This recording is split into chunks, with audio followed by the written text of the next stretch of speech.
একটি ইলিশ মাছের দাম 300 টাকা এবং এক জোড়া কবুতরের দাম 200 টাকা। তাহলে একটি ইলিশ মাছ এবং একটি কবুতর কিনলে আমার মোট কত খরচ হবে? তাহলে আমরা কী কিনবো? একটি ইলিশ মাছ। তাহলে একটি ইলিশ মাছের দাম 300 টাকা, লিখেছে 300 টাকা।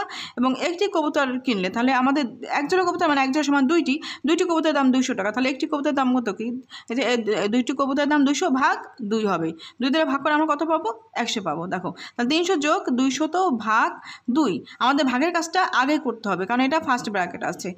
তাহলে এই যে আমরা যোগ চিহ্ন দিয়েছি, 300 লিখেছি, যোগ চিহ্ন ভাগ করে 100 নামিয়েছি এবং 300 আর 100 কত হয়? 400।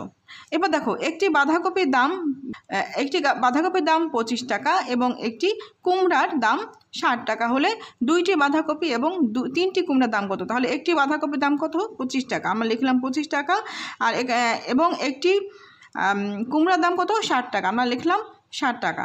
এখন বলেছে দুইটি বাঁধাকপি এবং তিনটি কুমড়া। তাহলে এখানে 2 বাঁধাকপি হবে 2 দিয়ে গুণ এবং 3টি কুমড়া 3 দিয়ে গুণ হবে কুমড়ার দাম। তাহলে আমরা দেখো 25 দুগুণে হয় 50 যোগ 60, 3 × 3 0 0 318 180।